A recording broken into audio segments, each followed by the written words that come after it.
মা কি করছো?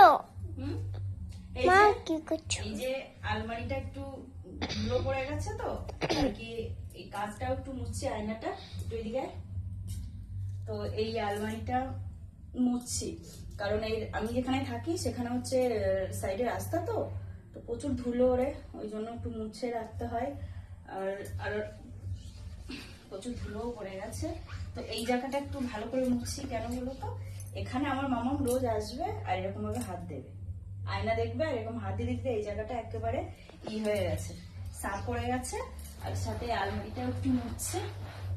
এই আলমারিটার কালার কিন্তু বন্ধুরা আমার হচ্ছে, এটা কিন্তু কালো কালার নয়, এটা হচ্ছে ডিপ খয়েরি। এই কালারটা হচ্ছে ডিপ খয়েরি। তো একটু ভালো করে পরিষ্কার করে রাখছি। আর সবাই তো জানো বাচ্চা থাকলে বাড়িতে একটু ময়লা হয়, তো যতই তুমি পরিষ্কার করে রাখো না কেন, যতই তুমি গুছিয়ে রাখো না কেন, পরে আবার যা তাই, ওই জন্য বারবারই করতে হয়। যতটা পারি ততটাই চেষ্টা করি। আর আমার মেয়ে ছোট, ওই জন্য আর কি ও একটু বেশি করে ময়লা। তো চলো, টাটা সবাইকে।